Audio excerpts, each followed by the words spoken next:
വയനാട് മുണ്ടക്കൈയും ചൂരൽമലയും ഉരുളെടുത്ത മഹാദുരന്തത്തിൽ നൌഫലിന് നഷ്ടമായത് പ്രിയതമയും മക്കളും ഉൾപ്പെടെ കുടുംബത്തിലെ 11 പേരെയാണ്. കണ്ണീരണിഞ്ഞ ഓർമ്മകൾക്ക് നടുവിൽ നിന്ന് നൌഫൽ അതിജീവനത്തിന്റെ പേരാകുകയാണ്. ആ പേര് ജൂലൈ 30 എന്ന പേരുള്ള കോഫി ഷോപ്പായി മേപ്പാടിയിൽ ഇനിയുണ്ടാകും.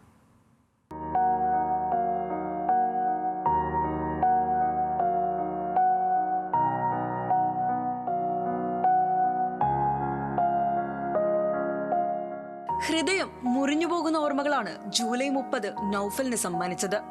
പ്രിയതമയും മക്കളും മാതാപിതാക്കളും സഹോദരനും ഉൾപ്പെടെ 11 പേരെയാണ് ഉരുളെടുത്തത്.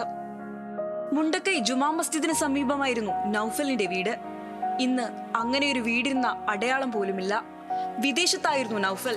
ഉറ്റവരും ഉടയവരുമില്ലാത്ത ഒറ്റപ്പെടലിൽ നിന്ന് കൂട്ടുകാരും നാടുമാണ് നൌഫലിനെ ചേർത്ത് പിടിച്ചത്.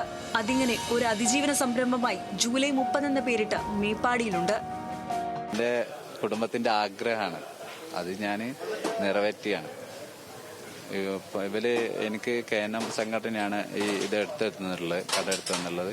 എൻ്റെ ഫ്രണ്ട്സുകൾ 10-35 പേരുണ്ട്. എല്ലാവരും ഞങ്ങൾ ഒരുമിച്ചായിരുന്നു. അവരുടെ ഫാമിലിനൊക്കെ സേഫായിട്ട് ഒരു വീട്ടിലൊക്കെ ആക്കിയിട്ട് അവർ എല്ലാവരും എൻ്റെ ഒപ്പം നിന്ന് സഹകരിച്ച് എൻ്റെ എല്ലാ കാര്യങ്ങളും അവർ ചെയ്ത് എന്നെ ഇതുവരെ അവരെ എത്തിച്ച് ഇനി അവർ എൻ്റെ ഒപ്പം ഉണ്ടാവും എന്നാണ് എൻ്റെ പ്രതീക്ഷ.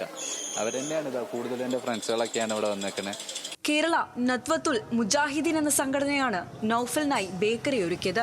ഉപജീവനത്തിനായി എന്തു തുടങ്ങണമെന്ന് KNM അധികൃതർ ചോദിച്ചപ്പോൾ മറ്റൊരുത്തരമുണ്ടായില്ല. ഞങ്ങളുടെ എല്ലാവരുടെയും ഒരാഗ്രഹമായിരുന്നു. കടയിലെത്തിയവരെ സ്വീകരിക്കാൻ നൌഫലിനൊപ്പം സുഹൃത്തുക്കൾ കൂടെയുണ്ട്. കരുതലോടെ ചേർത്ത് പിടിച്ച്. ന്യൂസ് മലയാളം, വയനാട്.